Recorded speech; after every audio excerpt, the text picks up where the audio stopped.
Hi everybody, welcome to Instagram Live with the Lightbridge. My name is Jacob Ballinger, the founder, former Gaffer, and here to talk about some great subjects today. So as always, we'll wait a little bit until people can join and come in. Hi everybody, thanks for joining once again, time after time. We got some important stuff to talk about today, so I'm happy to share this all with you. I hope everybody's good and healthy and working out there. And we're ready to do something. Hi there. Awesome. So let's jump right in here. Let everybody join in. Today our theme's going to be, we're going to comparing Lightbridge reflectors with standard reflector products. So because this seems to be a topic that's really important to really show the difference and why you pay for what you pay for with the Lightbridge and why sometimes normal reflectors are just totally fine to use them like that. So I just want to point out, to start out with, that we really love hearing from you guys on Instagram, right? All the subjects that we're trying to do month after month on Instagram Live is something that comes basically from comments, right? So we love to write back, we love seeing this, and obviously sharing this thing here with you is the biggest joy of sitting here in the evening in the company. So there's one thing I want to do today, right? Because this, as I mentioned, it's really important to get all your comments, to get feedback. That's the way we really can develop and make stuff better. So what I thought today is I'd share a hater post. And actually that hater post led to something really beautiful, today's topic. So thank you for that. So here's some excerpts from a very long comment that we got. CRLS is legit the biggest scam in the industry. It's an aluminum sheet reflector. Nothing about it in any way different from any other standard mirror board or reflector previously sold, other than less weight and way more hype. You can duplicate every aspect of light quality with a normal board. Okay, so that seems to be a big question. Why? What's the difference? Why can't we use what we've been using? Why should I try something new? Why should I invest in something new? So that's definitely going to be the second part of everything here. Hi to India as well. Kuntal joined, a great dealer there. And so that's something we really need to talk about, because obviously for a lot of people, if you don't really know where to look or how to use it, for some people it doesn't come as natural. So we really want to hop into that. The thing goes on saying they charge you $7,000 for two boards that cost them a few hundred to make. For what? Most owners out there know it's true. But because they shelled out an $8,000 from a two 4-inch boards, they feel they need to pimp them out to recoup their insane investment. Okay, so here's some quick thoughts about quality control producing in Europe and what I felt, why I wanted to give up my job as a gaffer to actually be able to serve all you, my colleagues out there, all the DPs out there, to be out there for more colleagues like this. So I know that a lot of people are trying to make money what they're doing. And I mean, we don't have to hide behind it. Obviously, we all need to get paid and earn something, like you guys on set too. It's no different for all of us, but, and there's a big but here. The thing is, what are we producing? What are we making? What is the benefit and advantage for you? And what is that worth, right? What is a production worth to pay for, to use less time, to have a simpler setup, to give you a different light quality? So that's the biggest thing, right? Hi there. And that's something we really need to talk about, because as a gaffer, team is the most important thing for me. And the same thing comes with the team in the Lightbridge now. It is most important. And the team still extends to all of you guys out there. So I have the feeling I'm sharing something we developed on set for 15 to 20 years now and shared with you guys on set. So it's not about earning money like this. It's really about making something that's really valuable, bringing enough money into the company so we can grow it, we can expand, we can do more research to bring out new stuff. So this is where the money goes. We have 3 quality controls for reflectors along the way. People humanly actually test this 3 times along the way until it gets where it needs to get. We produce only in Europe. There is absolutely no Asian or any people, kids working on it for low cost and low pay. We pay everybody a fair amount that everybody deserves, because you deserve a fair amount for the money you, or what you bring in the quality to the set too. So it should be the same for all of us. Yes, we still are a young company. Yes, we still are growing. And the more we sell, of course, the more we can reduce the price, because we can buy in larger quantities. So that's just the truth about what it is with the monies, right? Nobody's trying to scam or to do anything like that. But just to have that said out there, of course, because I feel a huge responsibility that something is being packed here, being shipped, anywhere in the world, and then colleagues are using it on set, and it has to work there. So I just couldn't sleep at night, honestly, if I had a feeling that didn't work. Yeah, then the post goes on. Their boards are plainly put smoke and mirrors. I like that pun, but just to put it out there again, IKEA mirrors are cheap. Mirrors you can get in any super or grocery market are cheap. Yes, they reflect light, but what's the difference to making a high quality cine reflector? The difference is consistency. The difference is control of that, what you're getting. With our diffusion zeros, you don't have any change in color. So you don't get any kinds of this green shifts. You don't get any kind of this double banding that happens there. But just to be real honest, this is not a sales show. We're just sharing everything we know. If you need the quality from a real mirror, like the xenon mirrors, heavily expensive, but really good. If you need that optical quality of a perfect square shape with the sun, few hundred yards down the road, during the daytime to get some light, and it has to be perfect, you have to use a mirror. Diffusion zero can never be as good as a high polished glass mirror, but it's really close to it. In most of the cases, because lightweight, it can't shatter, it actually does the job for it. We got a few questions here. Let me just quickly stop my rant here. Same. Why spend so much in bounce boards? Guess what I do? Take them to gig at zero cost. When they use it, the question is answered the result. Thank you very much. Yes, for people that see it, they do, right? So I think it's a lot about for people that don't see it. The reverse side of the reflectors. The thing is, here we go again to quality, right? To pull off what we do with the perfect plane surface, right, has a lot to do with the compound. You've got aluminum on the front, then you've got the plastic in the middle, then you've got another aluminum on the back that prevents it from bending, right, in heat, like this, that it doesn't go like this in any kinds of ways. So we need to have it like this. And then there's the thing is, as soon as you put a backside onto there too, it somehow becomes very tricky, and how do you mount it? Then you have to put a frame around it. We do it, of course, for the C100s, and there actually can replace those reflectors into it like that. We'll see where down the road we actually can do that. We had a lot of requests of people saying, I want to have for the 50s, I want to have, a yoke system as well, so I can have them double-sided. But for right now, that's actually not what we're doing, because I think it's, just to get back to the point, it's really about reducing the cost right now and seeing how we actually can get them more accessible as ever as we can. Okay, then the rant goes on. All the hype about being engineered by alien NASA scientists is absolute nonsense. Okay, I agree on this point with my friend out there who doesn't like me. It's just gaffers and very good engineers and manufacturers involved. That's all that's happening. I think there are aliens out there somewhere. I mean, we're seeing amazing, beautiful images from our new telescopes reaching out there. So it seems there's something out there, but I'm not sure it really has visited Earth, at least in a way that we can respond to it in any kind of way or help produce cine reflectors for the film industry. I don't think we're there yet with our alien friends. Okay, then it goes on. It's aluminum costing about $3 a square foot to make via likely Asian slave, like being made via Asian slave labor. So once again, no kids involved. Everybody gets it really at a good price, gets the price they're paid for. So here comes back to the aluminum reflectors, right? We know that every pot and pan that we have reflects light. We know that every sheet of aluminum reflects light too, right? You can put things into it and make great, beautiful things with it. You can use standard reflectors as well and get beautiful effects with it. What we did with the surfaces, and just to put it out there again, aluminum reflectors are nothing new, right? We did not invent this. In about any household fixture you have some kind of aluminum reflector in there. What they do is, they say, for example, fluorescent tubes, right? You've got the fluorescent tube and you've got the reflector around it. What they engineered into that is a surface to say the reflector actually should not lose light, make a shadow, of the tube. So it reflects the light, so it comes back around down. So that's engineered. You've got engineers that say, where do we want the light to go? Let's put this in.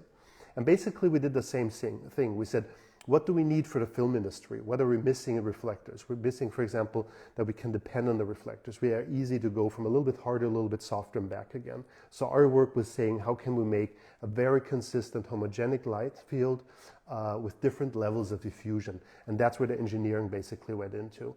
And it's insane work. And to keep them coated, you have to always keep them protected until they get glued into the compound. So a lot of work goes in there actually to get that quality. I'll be real honest with you. When I started with the company, I always thought people that invent stuff, They have this beautiful idea, they make it, and then they get rich, right? I thought the same thing. And then when I started to do this, I noticed, first of all, you can't be in it for the money. It's like being on set. You're doing it for the love of light and not because you want to get rich. And it's the same thing with running a company too. There is absolutely no way. If you start thinking about money, you're lost because they're not thinking about you guys out there, what you need, or about the people working here in the company. So it doesn't work like that, right? So from then on, it's all about the quality and what you put into it to make it to go where it is.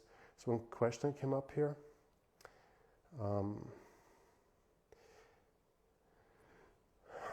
There's no cheap alternative material which can bounce and diffuse light and keeping the intensity like 2, 3. We'll look into this, right? So the thing is, a very, very good question. I'll just finish what I have here done here, and then I'll get into it because it's basically the beginning of the first thing. And it actually gets back to this question that goes on in this rant. We've put them to head with a proper industry standard $500 modern studio mirror, shiny board, and there's virtually no difference in reflectance and quality. They're lighter, yes, but not $6,000 lighter, especially when they get all fucked up in less than 30 shoots due to being super fragile. But there is no practical difference in light quality. They literally have a bridge to sell. That's my favorite pun, a bridge to sell. What does that mean? A bridge to sell means you're on one side, you look on another part, and you see you want to get over there. And then you look down in front of your feet, and if you're just looking at your feet, I'm going to get wet, what can I do? I'm just going to stay where I am. That's a certain people. And those people, they like their boards and what they're doing, and they like old tungsten lights as well, which I do too in some instances. But if you really want to get somewhere else and you want to get on, you need to think, I need a bridge. I want to go somewhere, right? How do I get there? And the products that the Lightbridge does is exactly for those people. People that see beyond the horizon, people that are interested, that can look at light, people that want to look for something new because they're looking for an answer for a question they're trying to solve or for a problem they're trying to solve. So I think that's where we fit in. We're not trying to do something cheaper than other people just to get a few bucks out of it or, you know, whatever people are doing to putting stuff onto the market. That's just a big part about doing something that is groundbreaking, that is out of the box thinking in that kind of a way. That being said, yes. And then to get back to the reflectors and again to this good question here. So here's the thing, there's no simple answer. Why? It's like saying, should I use an REM40 or should I use a 6K Fresnel? What's better? And then the thing is, well, what are you putting in front of it? Well, I'm putting a full grid in front of it. It doesn't matter anymore which light you put behind it. The full grid is going to diffuse the hell out of it. And it's going to be the same. You can put a tungsten light if you want behind it, put a blue gel on it, maybe the color is going to be slightly different. And if the rag's dirty, it's anyway going to be different again, right? So there are all these things where we decide why we take a light. Well, maybe we don't have enough amps, so that's the reason we use HMI. Maybe we want to have color in a faster intuitive control. That's the reason we go to RGB, and we're willing not to have the amount of output we get out of an HMI. So we're always balancing what we need for a certain shot, right? And with our reflectors too, we go from this real mirror diffusion, right? This real mirror replacement, diffusion 0, to diffusion 4 super wide. Now, of course, diffusion 0 can be replaced with a real mirror if you want. If you don't mind the green shift, if you don't mind the weight, if you don't mind the chattering, it's fine. On the other end, the super wide, if you want to use a bleached muslin far away, it's not going to be that much of a difference. So why did we do it? To give the full range, to be able to say I need fast swaps, harder or softer, stay within the ecosystem. So it becomes an intuitive workflow where we're focusing on light and not on the light, setting the lights up, right? So that's the reason you're always trying to figure out where do you fit in with the product and what do you need to use it for, right?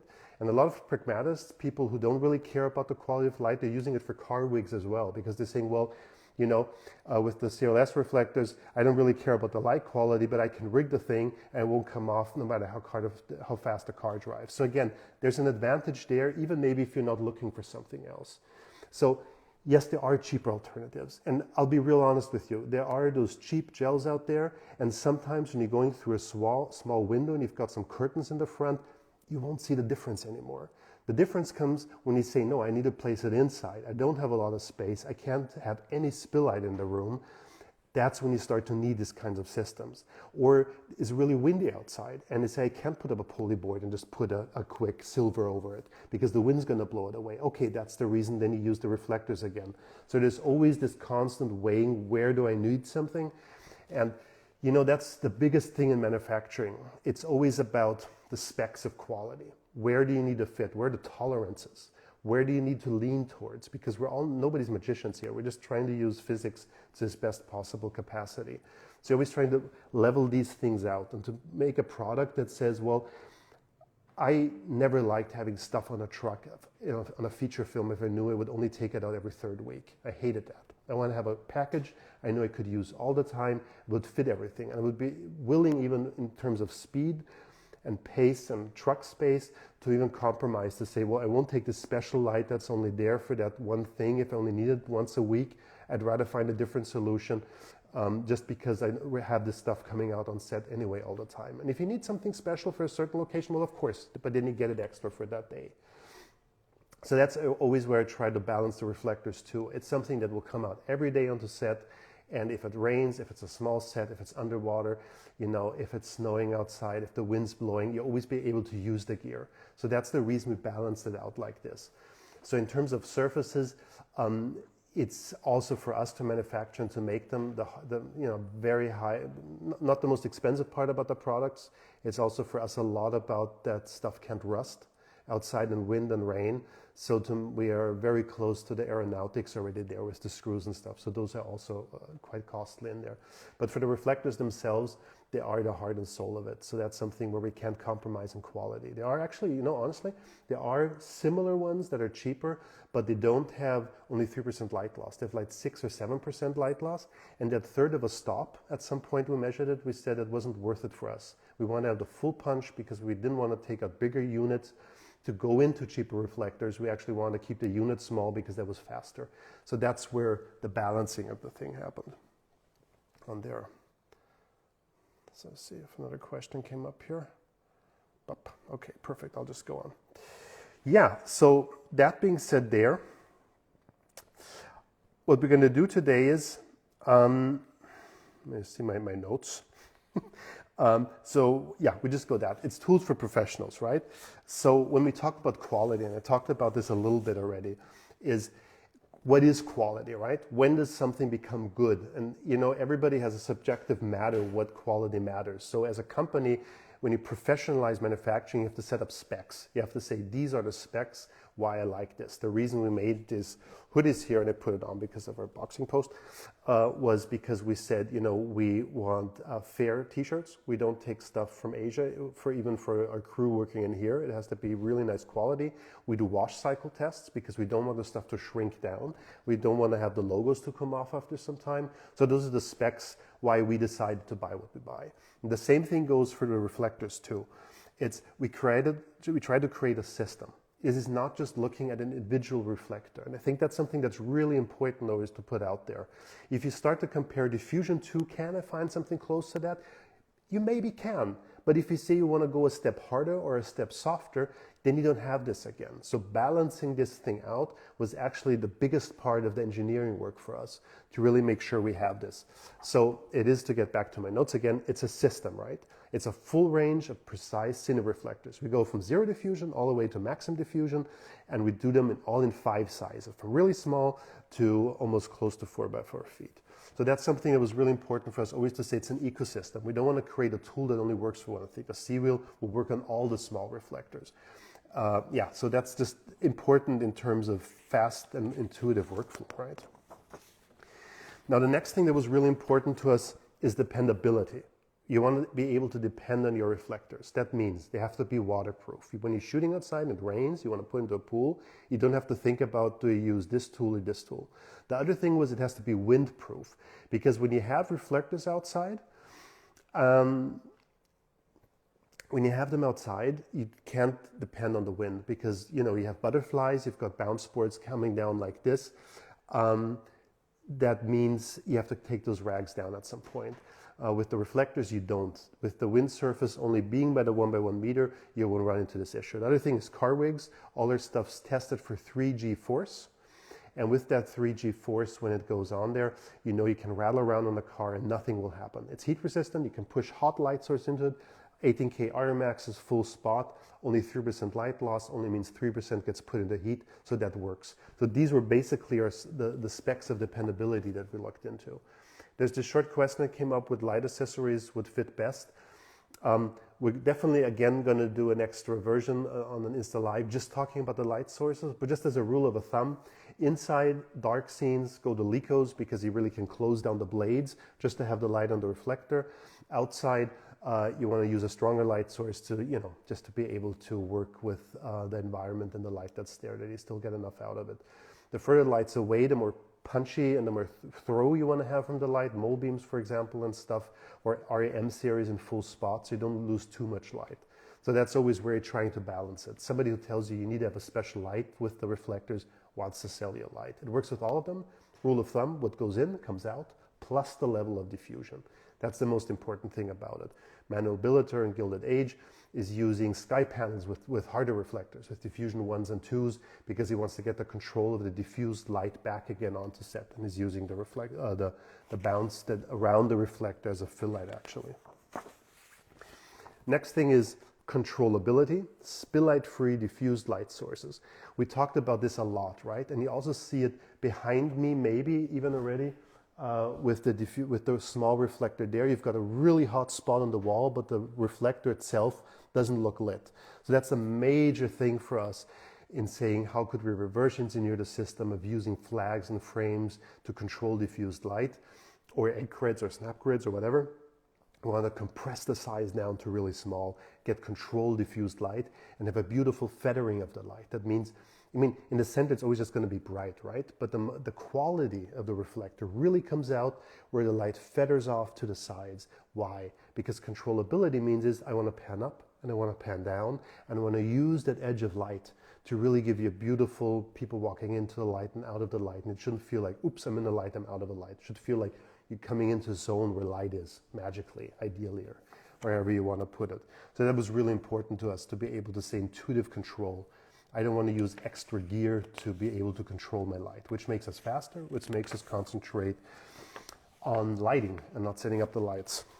So the next thing that's really important to us is scalability. So what does this mean? This means all our 5 diffusions with their color codes attached, so it's easier on the radios, they are always going to be the same. You say, I want a 15 by 15 reflector on set, there's a certain level of diffusion. 15 by 15 diffusion 2, it's going to look like this. You say, I need a bigger one, but I love the level of the diffusion 2.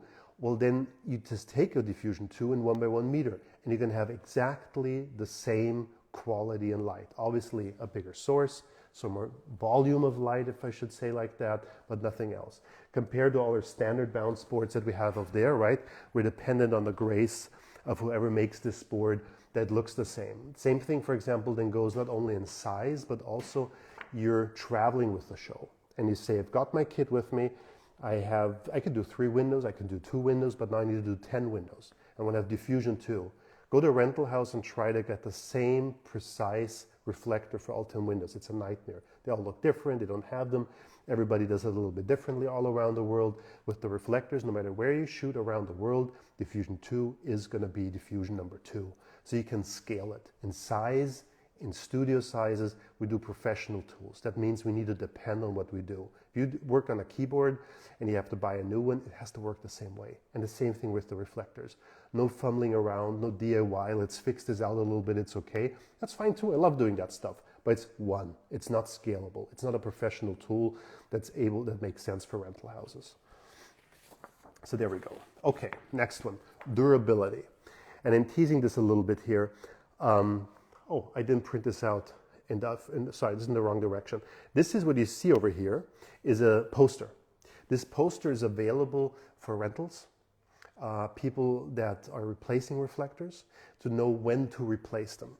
And what you see in this picture here actually means if you've got small scratches and dings or fingerprints that don't come off, don't worry about it. If you look at the light quality, it's still the same. It's like an HMI bulb. Who cares if it's been running for 20 hours or 100 hours? It's still going to be okay. At some point it's going to go yellow, it's going to go orange or green or whatever, and then it's going to be time to replace it. Same thing with the reflectors. When you have serious dings and bangs and scratches, you see that the light field isn't even anymore. Then it's time to replace it. It's that simple. But don't be scared if you get this beautiful new reflectors. Yes, they do get scratched, as our friend pointed out too. but it doesn't matter. It's okay. And that's the reason we give this posters to rental houses, so they also have more confidence saying, okay, I don't need to replace this. Also with sub-rentals, that everybody understands it's fine, you know. This is what Lightbridge offers, and this is for us just giving the quality. Let's look at the light, and that's something I also love to say always is, we don't make a product, we don't consider the reflectors being our product. We consider the result of the reflectors to be our product. So we're not focused on saying how gorgeous does this look, how beautiful. You see how reduced everything it is that we do. It has to be simple, has to be easy to use, but the quality has to be in the light, because that's what you're going to be doing. That's what you guys are going to be capturing on screen. So that's what we focus on. That's the most important thing out there. Next thing, to sum it all up. The Cine reflectors are spill light free, really important. We only have 3% light loss on the reflectors, very different to the standard reflectors, and there's no shift in colors. It's 100% color rendering. And that's really important, especially when you're using, for example, sodium vapor lamps, street lamps. And you put a reflector in, it's going to give you 100% the same quality, no change. The thing is, you might think maybe that's not so important, but if you look at the light and the quality of it, it's the little things that sum up. And that's always what it ends up being at the end of the day. It's never this one genius thing, I use this. It's all the little tweaks and changes and nuances that we do that suddenly it becomes magic. And I'm sure you know that it's the most beautiful thing on set when all the little things come together. Because if we're really honest here, from the perspective of an electrician, it's always going to be a stand, a lamp, a cable, plug it in, go up, put a frame in front of it, put a flag in front of it. It's the same every day. Maybe a different location, maybe different catering, maybe different people that you're meeting, but at the end of the day, it's always the same. But if you're on set and you're looking through the camera, or you have the pleasure of standing next to the monitor, you see magic come to life. Although it's always the same setup. It's the little things that we do different on each job, the nuances, how we nuance the lighting to get different emotional qualities that actually make all the difference, right? And that's what it's about. Okay, so much for theory. Any questions so far that came up? There was one more here. Please ask him, why is it so much on bounce splits? Guess what? Okay, no, this is, okay. My questions here. Okay, next step that we're going to talk about. So we did something really special here. Heidi, who's a master at gluing things together, we took all the standard reflectors we could find on the market, and we put them on the most perfect straight surface we could find, the compound that we use for our reflectors, and she glued them all on. So you're going to get the best quality ever thought of and available from our standard reflectors, right? So may it be this, the white T55, for example, or may it be just a standard scrim that Heidi put on here. Yes, we use the 7x7s, and we glue the surface onto it to really make sure that we have the best possible quality you could get out of it. Does the CRLS affect CRI in any form? No. And I think that's again where we get back to the quality. When it comes to CRI or even TLCI now, it is so important there's no shift. And that's the reason sometimes when you look at the reflector from the side and has this bluish, greenish film on it, the reason is that the reflectors are engineered for ingoing light angles to outgoing light angles. And in this angle, you get 100% color consistency. There's going to be no change in color. When you have fingerprints and they're stained and they're old and you have the feeling the light looks different, look at the reflector. And if you see it's really stained and old, yes, then it's time to replace it.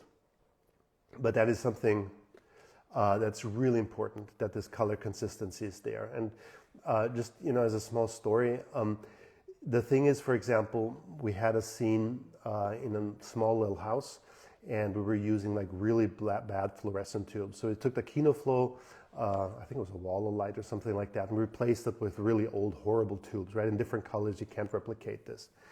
And the thing is that then we put the egg crate back on, looked fine, it should be this dim, disgusting little thing there. And the actor was playing in there, and then they decided to move a little bit out the shot. But because of this big wall of light, I couldn't pan it around. This was going to be in the shot right away.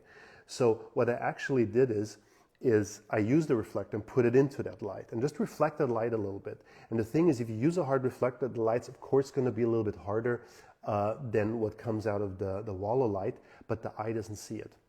The eye goes for color first, and then it goes for diffusion qualities, which is insane. Yeah. So that basically means is it has to be so perfect to be able to change the light the way it goes around. The question came up if we make any shaped forms of the reflectors. We do custom shaped forms, yes. If you want that, we can do custom orders. It does take some time because we have to take it out of the workflow. We've had requests for round ones, and we did this for the colleagues because, you know, some shows you just have to have the reflector closed and you want the round thing, for example. But we actually can do any shape a CNC machine can cut out of. So in our process, that's what it is. We glue the compounds onto big sheets, and then we cut it out of there. And that's the way we get them the reflectors and the forms, the way they are. Any plans on doing bouquet-style shaping on the reflector? Thanks for that question. It's a really interesting one. Just for everybody who doesn't know, there's this Sally, I don't know the colleague's name, in Los Angeles, I think, and he does this bouquet. So basically what he did is he put a lot of thought into putting colors into bounces and into diffusions.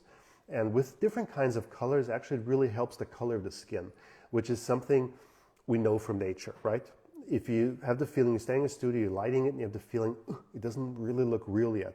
Usually what it is you don't have a lot of complexity and colors in it, because usually the sun bounces into green grass, it bounces onto a white wall, it bounces onto a gray floor, some stuff lying around that's maybe orange or whatever, and all this color mixes in, and that's where you get your color spectrum, your dynamic, that suddenly it starts to look really nice. So he did some really interesting stuff there in putting it into there. I personally haven't used it on set yet, so I just know the tests that John Roach has been doing on that. And here comes the thing with the reflectors, right? So yes, with 100% color consistency, that means there is no shift. That means we do not change the color that goes in. The reason we did this is because you should keep the control of that. As soon as I add color to the reflectors, we're back to the thing again. You have to have 100 reflectors on set with different kinds of colors, and then you need to choose there. And because we really tried to make the reflectors for hyper efficiency, the important part about it was to say, let's not do that. Let's gel the lights. Let's change the color of the LEDs and do it like that. The only exception is when you're using the sun, right? And then sometimes you need warmer light. So we've had some people out there that have been adding the gel onto the reflector. So of course you double the color because the light goes in and comes out again, and it goes onto set. Personally, I always felt uncomfortable doing this because you try to get it spill light free and you never get it as clean with a gel on it. But then again, it comes back to that, what I said in the beginning, that sometimes it doesn't matter. Sometimes it even gives you a nice pattern, and sometimes you're shooting outside and who cares if there's a spill light a little bit on the side, and just whack on the plastic, the gel onto it, and it does the job, right? So there's always this going back and forth, what is necessary. I put tapes onto reflectors too if I need hard cuts with the smaller and the harder ones on tabletop work and stuff. So it is a tool, right? That's what it should be, and it should give you a broad way to be able to use it on different ways. But there are certainly certain situations where you won't need them. And there's certain situations where you think, I could not have lit it differently. But that's the reason it's a tool. That's the reason we have rental houses. That's the reason we have packages with us. That's the reason we've got the trucks and our vans with the trusted gear. So I'm not trying to say in any way this is some kind of a religion. You only need to light with the reflectors. I never felt comfortable with that approach because it always puts you in a corner. And what you want to do is, again, not focus on the gear, focus on the result. So especially, using ultra bounces, covering out the sun as an eyebrow, putting the reflectors underneath it to then get the warm, punchy light into the room is great. And, ultra bounce is great. If you don't light it too much, it has this gray tone to it. If you need some overcast day and then you combine it with Diffusion 4, we got some really beautiful results from that. So I think that's really important. When it comes to skin tones, back to the bouquet again, I totally agree. There are certain situations where you need an extra color, and the reflector, we know it from whiteboards, right? Something that looks like there's snow close to the actor, coming from Austrian metaphors. But so there's sometimes you would need an extra light or just take a little bit of color onto the light to reflect it back on. But there's, it's okay. It's a limitation of the reflector. And maybe someday we'll see if it makes sense to do a skin tone series to really make sure we have the full range of things. But that's going to be a whole different battle of research to figure out what is, again, a small kit to do that. Yeah, I think as long as we can, the less gear we need to get maximum controllability back, I think the better it is. It took me some time as a young gaffer. I always thought the more stuff I put up on set, the better the lighting's going to be. And the longer I did it, I found out the less you do, the better it is. So because you got time, actually, to play around with those two lights, to figure out what's really necessary. It really works great, because if you put up too much gear, you don't have time to fine-tune. And there it comes back to the magic again. I think the magic really happens in fine-tuning. The rest is just a lamp on a stand with a frame and flags in front of it. So I think that's the reason the reflectors and the way you can balance them out and change them is really the important part about it. So that brings us back to our test, right? Let me just see if I'm missing something over here. No more questions for now. So the thing is to compare the standard reflectors. And just to point this out again, we did a test just looking at the spread of the reflector. It would be a different thing in talking about the diffusion, of a shadow, for example, how diffused that is. That would be a different test, because just to point out again, that all of a sudden means we're not only looking at diffusion, we're looking at size, because size means wrapping, and that's going to change the level of diffusion as well. So from there on, we really stuck with the small reflectors just to look at the spread of the light and to go from there. And from there, when we did this test, we also checked the spill light. How much spill light do you get onto the wall? How homogenic is the surface and the shape? And that's really great. The material of our reflectors is aluminum based. The reason is to engineer the surfaces into this. It's really important to have a soft aluminum. It has to actually be type grade A aluminum. It has to be the best aluminum on the market to make this work, because it is like in micro doses that it's like if you do pasta dough, it's the same thing. You take a piece of dough and you take the roll over it and then you roll it out. And basically on a totally different level, the same thing happens with the reflector. So in the roll, is the engineered surface, and you roll it on, then you roll it out, and then you have the surface coated and touch it up. So you get the color consistency, and there's an extra layer again for hyperreflectivity that goes on there too.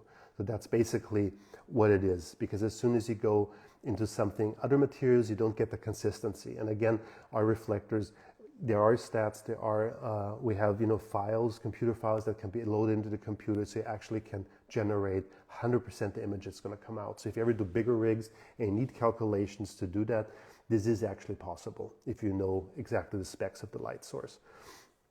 We did that a few times on the bigger rigs just to be sure that everything works out fine. What source of lights do you need? Yeah, and then again, for all the surfaces out there, we really took all available that we could find, even like ultra bounces, right?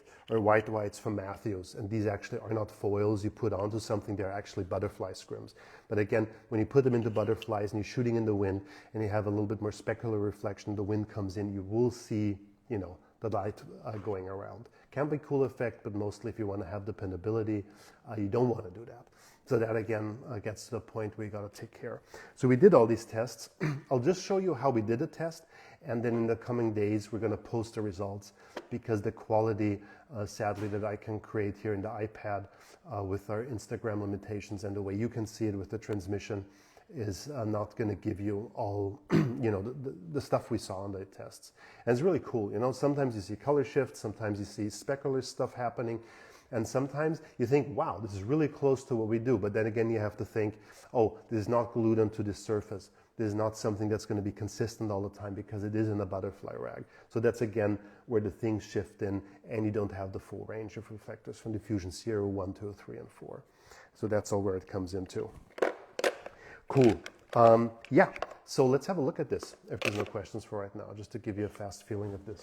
So what we did over here is I took a Leco light, and then basically it goes into the reflector, and then it goes onto set, and then it goes onto set, I'm saying. Then it goes over here, and you see there's a hard shadow. Yes, this is diffusion number 0, and that's the way it works, and gives you the light that it does. And then from there, I'm just going to turn off the room light. There we go. Okay, so there's one other thing, because we're really going nerdy today about reflectors. I told you about the pasta dough and how you roll it out. It's basically, you see this here on the sides? This is the rolling process. This is a part of the natural habitat what the light does, the reflector does.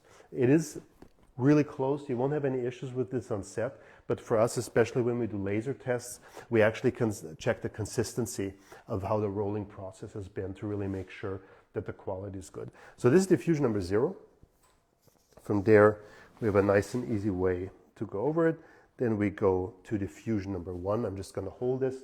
Same thing, you already have a little bit more spread of light around it, like this. Then we can go from there, that's already a little bit softer, like a real mirror. Diffusion 1 is, when you look into it, it feels like a real mirror and there's a Hampshire frost in front. That's the feeling. But the magic always is with the reflectors that the light feels like it's behind the reflector. And because it's behind the reflector, it gives you this feeling of distance. It gives you the feeling of a natural impression of light. Diffusion number 2, you already can see the spread and you can see how homogenic it is around it, and it's really dark on the sides as well. I hope you can see that halfway decent with the iPad. Okay, diffusion 3, even more spread, and you see the increments, right, of stuff that's happening, and that's just so important. They can say a little bit softer, now I want to see harder again to give you that. And then on the other edge, we saw diffusion 0, the real mirror placement. We have diffusion number 4. So diffusion number 4 is going to be really close, super wide to our standard bounce boards. Ours has 98% light reflection. Now here again, right, it's just colleagues talking. Honestly, if it's 98 or 97, you won't see the difference that much on set. Just have one dirty window and it's gone. The thing why we did it was, and you can see it's like a pulley board, right? You see the hard cut already? It already has almost 180-degree spread. It makes all the difference already right there.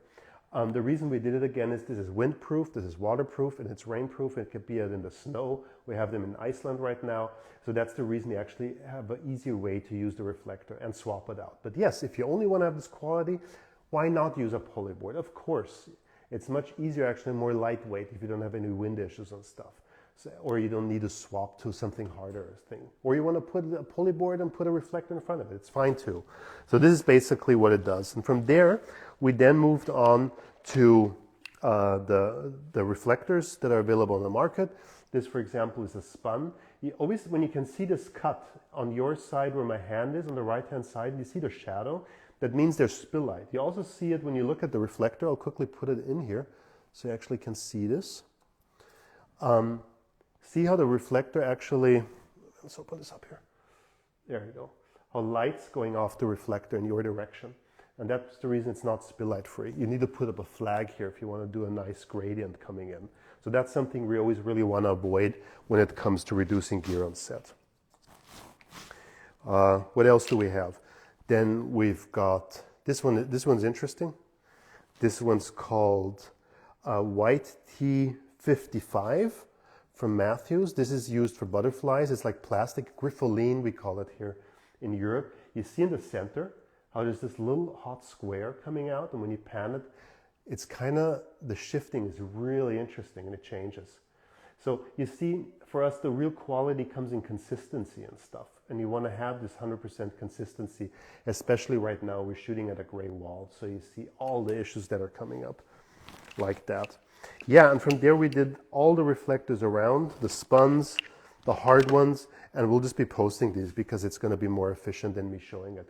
This one, can you see all, for example, this one's called a 273.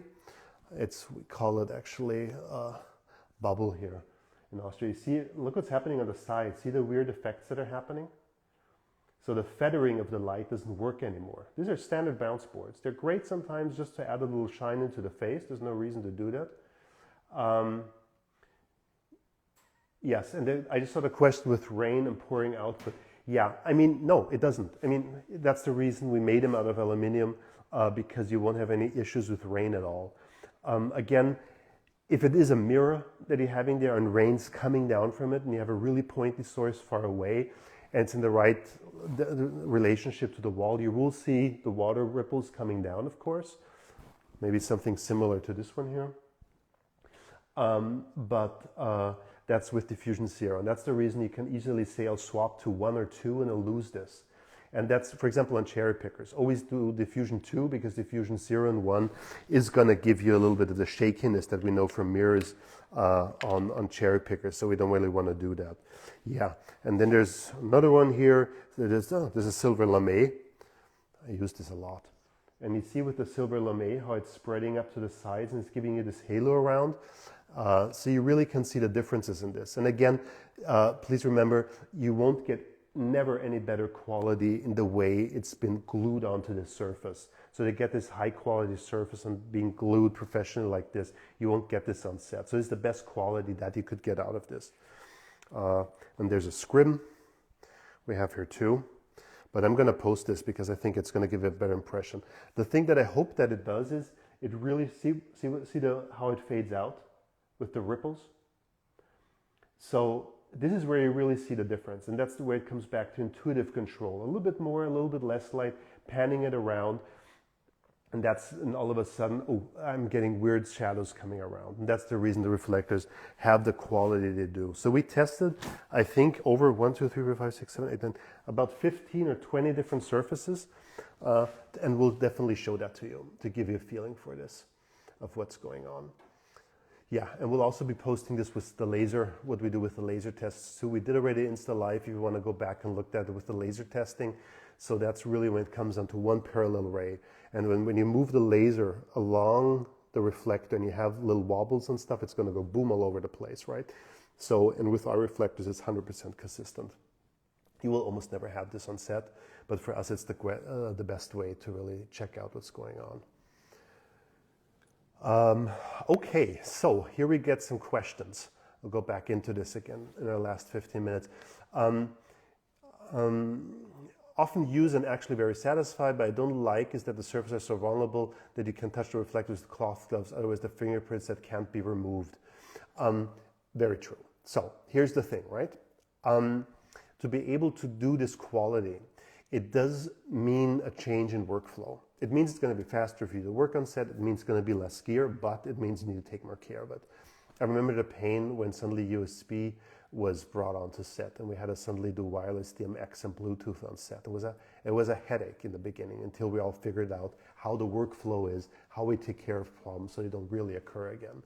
And something very similar to the reflectors. You don't really have to use them with the gloves, honestly. We never do. So it doesn't mind if you clean them at the end of the day. What you have is you got the sleeves with them, right? And if you touch them with the sleeves, you take them out, you put the C-wheel in, you take it out. I showed this on the last Insta Live. And there's some videos out there too that actually you don't get that many fingerprints on them. But yes, I know in the beginning, like every new tool, it's like, how do I treat this that I don't bang it up and I don't get any issues? And then if you do get fingerprints on it, if you just put your breath on it post-COVID and you just wipe it off, it's going to be fine. If it's on longer, use some water. If that doesn't work either because you didn't clean them for a couple of days, isopropanol, please only isopropanol alcohol. Works great. We offer special sponges with it, very high quality microfleece cloths, and you can clean them off. And then if they get back to the rental after a few weeks and have been banged around and it was not such a fun job on set, cold and rainy at nighttime, yes, some fingerprints will remain. But again, it comes back to the same point. It doesn't matter that much. You can use them. It's going to be fine. And at some point when you have the feeling, and I am getting spill light now that I don't want, I am getting a different change in color, then it's time to replace it. And I showed you a poster for the rental support. So we'll be more and more introducing this now, starting with the rentals, that you can replace the reflectors like HMI bulbs. So you can keep all the standard components and you can replace them out. And that's going to help at some point too. So I hope that answers the question. But I understand the pain that when you have this new stuff, what they do with the fingerprints. Yeah, again, it's the question of if you should have handles on it so you don't touch it. I think for right now, it's really using the sleeve. At some point, we have been looking into corner protections and stuff so you can touch it from there. But I think at the end of the day, people just have to know, I need to take care of this damn stuff and then it's going to last a long time and it's going to be fine. And there's going to be a learning curve attached to that. But that's just the process of every new piece of equipment coming onto set, right? It's like the LEDs finally getting to a place where it's becoming a no-brainer, but just remember how it was in the beginning. So it's something similar there. It's fine. Just tell people, please take care, don't touch it too much, clean it at the end of the day, and that's fine. Because we always have the sentence, if you touch it, you clean it. And everybody gets a cloth in their pocket, and you just clean them off. And there's a cool thing about this. Because what do DPs want, right? DPs need to have the feeling they're taken care of. They need to have the feeling that everybody's doing the best to create the vision that they're trying to create. And that's our job, to be there for them. And there's a wonderful way to prove that as well, is to clean the reflectors on set. I've had like results, oh wow, people are really taking care of my lighting. Yes, we are taking care of your light, and we're taking care of the gear at the same time. So that helps. Will Lightbridge host any lighting exhibition in LA? Actually, yes, we are. BSC show is up next. We're leaving on Monday. It's really exciting. We're going to be showing a few things that we want to release this year to get some feedback on it. And then I'm going on to LA. And in LA, around the ASC Awards, we will be doing for the local union, for the grips and electrics, we're going to be doing a workshop with Matthews. There's going to be another workshop with Matthews as well. The best thing to do is please just ask Matthews when the workshops will be happening, because it's just being rolled out by them. They're a distributor over there. So I'm going to be there in 2 weeks. So I'd be really looking forward to meet all of you there. To how much extent does Lightbridge change the Kelvin when worked with HMI tungsten?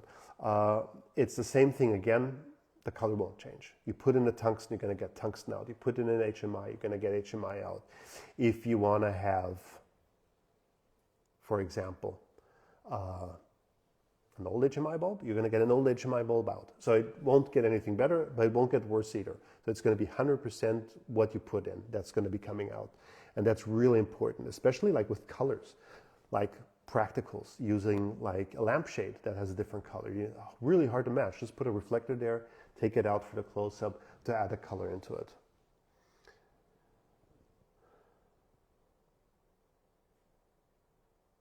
Oh, thank you for this. Just for information, having a bridge to sell refers to a scam. Man who sold London Bridge to a naive American visitor. Okay, I'm half American, half Austrian, so that at least puts me halfway there, and got it. Thank you for that. I didn't know that. But still, I really believe in bridges because they do something beautiful, and it's important. And London Bridge is great too. If you want to sell it twice, it might become a problem. But there again, you know, we're out there now for 7 years. We're doing a lot of huge productions. We're doing Game of Thrones. I don't want to do name dropping stuff, but the big stuff that we're doing, people that are using it, it's getting more and more around. And of course, it's forcing people that don't like new stuff having to use it, because it's just becoming a standard on set. So we'll be dealing with this. But thanks for that. Always eager to learn.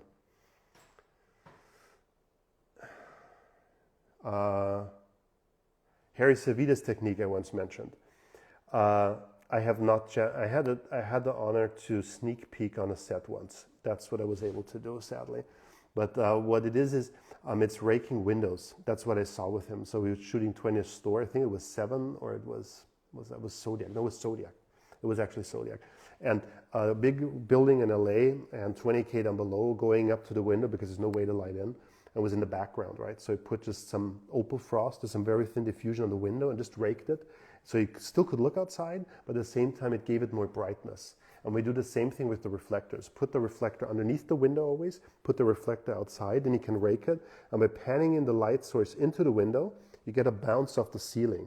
And even if you're looking out, if it's still bright outside, you won't see the fake, that the light is coming from the bottom too.